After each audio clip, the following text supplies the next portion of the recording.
Bienvenue et merci d'être avec nous pour ce nouveau numéro de Reporter, le magazine de grands reportages de la rédaction de France 24. Depuis des années, l'organisation djihadiste Boko Haram sème la terreur au Nigeria. Mais elle a étendu aujourd'hui sa zone d'action au Cameroun, au Niger et au Tchad, où se sont rendus nos envoyés spéciaux. L'occasion de constater, jusque dans la capitale, que la menace est réelle, qu'elle est prise très au sérieux par les autorités, au risque de bouleverser la vie quotidienne. Voici donc le reportage de Willy Bracciano et Adèle Gastel, Tchad en guerre contre Boko Haram. Vu du ciel, Gouboua porte encore les stigmates de la violente attaque de Boko Haram. Les 2/3 du village ont été incendiés dans la nuit. Officiellement, c'est la première fois que la secte islamiste s'attaque directement au Tchad sur son propre sol.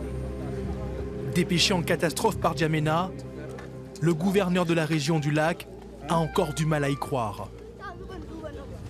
Ça, c'est des individus certainement originaires d'ici, qui connaissent bien le coin, qui se sont infiltrés pour venir commettre cet acte. Oui, c'est la première fois, parce qu'on n'a jamais connu ce cas. Mais on s'attendait qu'un jour ou l'autre, ils allaient effectivement monter un coup médiatique quelque part. Les dégâts sont impressionnants. Même les animaux ont été pris au piège par le feu. Les djihadistes sont arrivés dans la nuit, surprenant les villageois dans leur sommeil. Ces familles ont tout perdu. Comme beaucoup d'autres, elles ont décidé de quitter le village. On ne peut pas rester dans cet endroit. Ici, 3 personnes ont été tuées. Il faut qu'on parte ailleurs. Vous les avez vus? Oui, on les a vus. Ils étaient sur des motos. Une attaque qui sonne comme des représailles à l'heure où l'armée tchadienne est engagée contre Boko Haram. Elle est désormais en alerte maximale.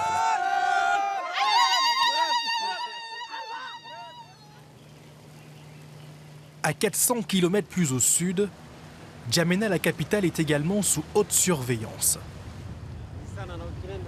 Ça, c'est l'un de nos postes de surveillance. Au milieu du fleuve? Oui, sur l'île. Nous sommes sur le fleuve Chari avec la brigade fluviale entre le Tchad et le Cameroun. Sa mission, contrôler les voies navigables. Ces policiers viennent de repérer une pirogue suspecte.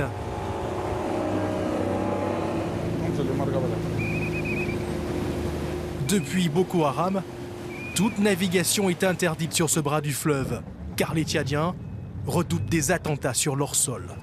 Hé toi le gars, on t'a dit que c'était interdit de traverser?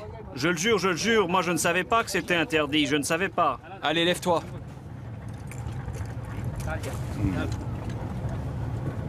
Vérifiez le contenu de la pirogue. L'homme jure être un pêcheur tchadien. Voilà. On ne peut pas le croire sur parole. À l'œil nu, on ne peut pas savoir que c'est un suspect. C'est après les enquêtes qu'on saura si il travaille pour Boko Haram ou non. Les policiers ne veulent prendre aucun risque. Il est donc conduit au poste le plus proche pour un interrogatoire. Il a son téléphone, vous vérifiez. On vous laisse la pirogue. Vérifiez est-ce qu'il est vraiment de la localité d'ici. Hein? Et puis vous rendez compte après. La pirogue même c'est à votre disposition. Ah. Okay. L'enquête révélera que l'homme n'avait pas menti sur son identité. Il sera relâché. S'appuyant sur les informations de leurs confrères camerounais et sur leur réseau d'informateurs, les policiers continuent leur traque. Que les frontières soient terrestres ou maritimes, les forces de sécurité sont sur le qui-vive.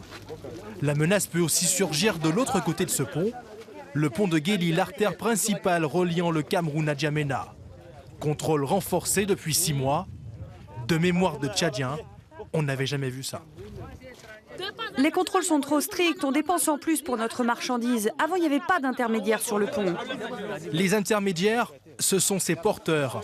Ils aident à traverser le pont avec la marchandise, puis elle est passée au peigne fin. Des agents de police, de douane, mais également de gendarmerie ont été déployés en renfort.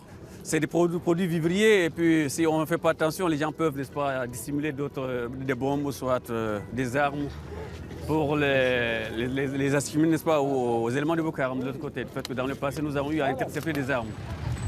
Des armes en provenance du sud de la Libye, foyer d'instabilité. La raison de ce tour de vis sécuritaire, c'est donc bien la menace djihadiste. Le Tchad est un pays enclavé, entouré de voisins qui peinent à assurer leur propre sécurité. Le problème, c'est que ces passages frontaliers sont aussi des artères commerciales vitales pour l'économie du pays. Voilà où transite la majeure partie des camions venant du Cameroun et du Nigeria dans cette zone logistique sous douane.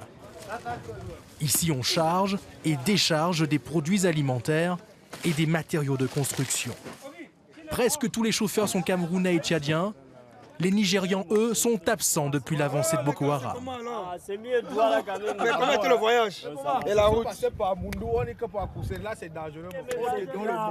Ils ont tous fait 200 km de plus en passant par l'ouest du Tchad pour arriver ici. Car l'axe principal passant par Maroua au Cameroun est sous la menace permanente de la milice islamiste. Roger est un habitué de cette route depuis 3 ans. Mais il ne veut pas mettre sa vie en danger, surtout pour 50 000 francs CFA, moins de 80 € par mois.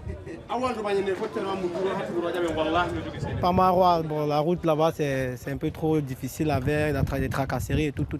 Bon, là, le patron nous interdit de passer par là, puisque lorsqu'on passe par là, il y a trop de tracasseries et tout.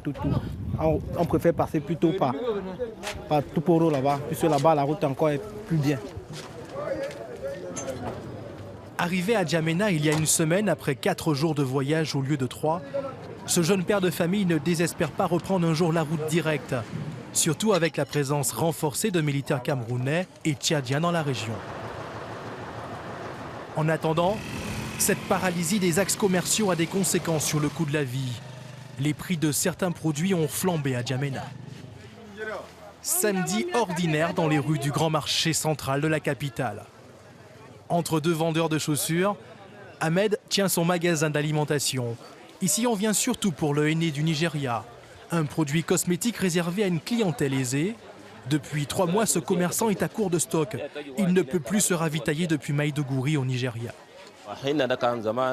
Ce sac coûtait 5 000. Aujourd'hui, il vaut le double. Il n'y a plus de route, c'est devenu très difficile. Ça fait 1, 2, 3 mois qu'on n'a plus cette marchandise. On est fatigué de cette situation. Une situation qui se généralise à l'ensemble des marchés de la ville. Les commerçants se tournent vers les pays du Golfe et la Chine pour satisfaire les clients. Le panier de la ménagère est moins garni qu'avant. Les Tchadiens espèrent vite retrouver leurs habitudes de consommation. Notre président a envoyé les gens pour combattre aussi. C'est pour faire ça, c'est pour lutter contre ça. Comme ça, on aura un peu, la route va un peu être libre pour qu'on amène les choses, pour un peu satisfaire les besoins au ménage, quoi. Le Tchad risque l'asphyxie économique si la guerre contre Boko Haram dure trop longtemps. Mais il n'acceptera pas pour autant une nouvelle attaque sur son sol. Ah, il n'a pas de carte de séjour? Ah, c'est un quoi? C'est un étranger. Il est de Niger. Hein? Ah. Il n'a pas de carte de séjour. Depuis la mi-janvier, la police, la gendarmerie et la garde nationale font des descentes dans les quartiers à forte concentration d'étrangers pour savoir qui est qui dans le pays. Fini la tolérance. Désormais, tous les résidents doivent avoir leurs papiers en règle. Vous n'êtes pas en règle? On va vous amener là-bas à la commission et puis après ça, ils vont examiner votre cas. Il n'y a pas de problème. Tu peux monter avec nous? Ouais. Il ne fait pas bon d'être un sans-papier en ce moment au Tchad. Depuis Boko Haram, tout le monde est suspect. Ce matin-là, les hommes du commandant Cordé vont interpeller une centaine de personnes. Ceux qui n'auront pas été confiés à leur représentation diplomatique vont se retrouver ici, à Klessim, dans un camp de la gendarmerie, à 15 km de Djamena, où les forces de l'ordre procèdent à des vérifications plus poussées des identités. Et pour un étranger qui devrait en principe venir au Tchad travailler, il doit avoir une autorisation de l'ONAP, l'Office national de la promotion de l'emploi. Donc s'ils sont là, c'est pour voir réellement la régularité de leur séjour ici au Tchad. Plus de 250 personnes de nationalités différentes sont retenues ici. Ces Nigérians ne comprennent pas leur arrestation. On leur a montré nos passeports, on leur a montré nos cartes consulaires que nous avons obtenues de l'ambassade du Nigeria à Djamena. Quand ils sont arrivés, ils nous ont dit de les suivre. Nous ne sommes pas des criminels, nous n'avons rien fait. Quand vous venez dans notre pays, vous devez avoir une carte de séjour. Mais je l'ai. La carte de séjour. Non, ce n'est pas la carte consulaire, c'est différent de la carte consulaire. Ces Nigérians vivent au Tchad depuis 5 ans pour l'un, 9 ans pour l'autre. Si leur ambassade ne clarifie pas leur situation, ils risquent l'expulsion. Vous connaissez tous l'hospitalité tchadienne, donc il y avait un peu la souplesse au niveau des services de l'ordre. Sinon, en 9 ans, une personne ne peut pas résider dans un pays sans carte de séjour. Mais cette fois-ci, la situation de Boko Haram nous pousse à un peu être rigoureux, quoi. Terminée donc la souplesse tchadienne. Les citoyens eux-mêmes l'ont bien compris. Les files d'attente ne désemplissent pas devant les locaux de la direction de l'identité civile. Tout le monde veut sa carte d'identité.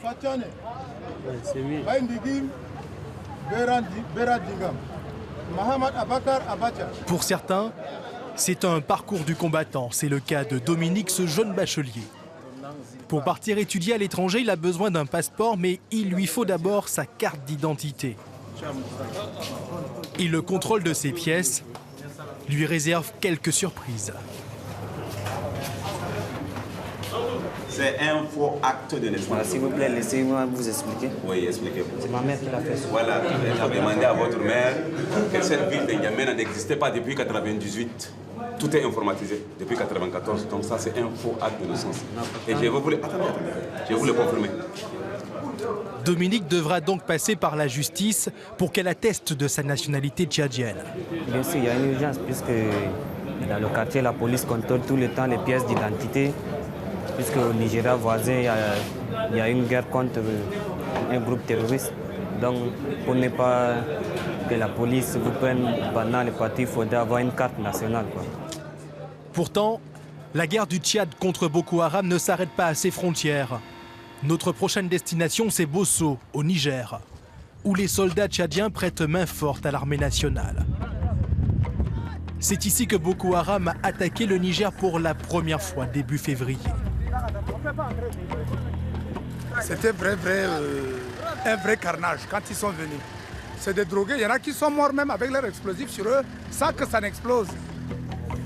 Depuis, les combattants de Boko Haram se cachent en face, à 600 mètres au Nigeria, à Malam Fatori, observés scrupuleusement par les Tchadiens et les Nigériens lourdement armés.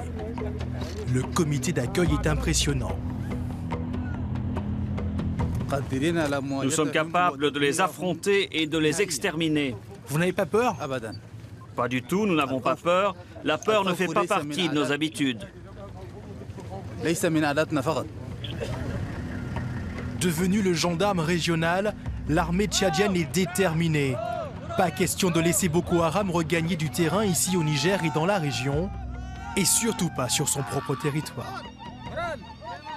Et en plateau avec nous, de retour du Tchad, Willy Bracciano. Willy, bonjour. Bonjour Antoine. Alors, quelle est la situation à la frontière avec le Niger, où vous étiez il y a quelques jours de cela encore ? Alors précisément au sud du Niger, dans la région de Bosso et de Difa. Alors pour l'instant, on peut dire que la situation est sous contrôle puisqu'il y a l'armée nigérienne et l'armée tchadienne qui sont bien présentes dans cette zone avec un lourd dispositif comme vous avez pu le constater dans le reportage. Alors les militaires me disent que pour le moment la situation est calme, que les assaillants de Boko Haram sont de l'autre côté à quelques mètres d'eux, 600 mètres seulement pour la région de Bosso et que de temps en temps ils entendent des tirs de Kalachnikov. En fait ce sont des tirs de harcèlement auxquels ne répondent pas du tout les militaires et qu'ils me disent pour l'instant on est là, on les attend au cas où.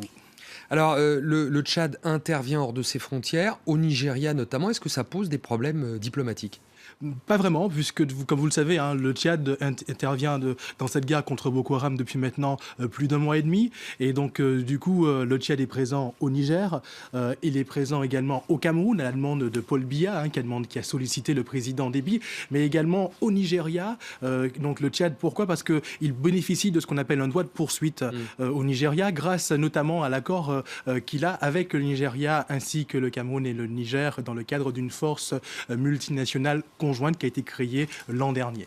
Alors le président tchadien Idriss Déby a adopté dans un discours il y a quelques jours un ton très ferme pour dire qu'il allait exterminer Boko Haram. Est-ce que c'est quelque chose qui vous semble possible, vous qui êtes allé voir sur le terrain ? Alors écoutez, c'est vrai que le président Déby a dit récemment qu'il envisage de gagner cette guerre contre Boko Haram. Pour l'instant, c'est vrai qu'ils ont gagné pas mal de batailles, mais pour l'instant, la guerre n'est pas complètement gagnée. Pourquoi ? Parce que tout simplement, la région qui reste encore à sécuriser, en tout cas la zone qui reste à sécuriser au Nigeria pour le Cameroun, pour le Tchad, n'est pas encore sécurisée. Il y a également toute la zone du Cameroun où Boko Haram est encore bien présente.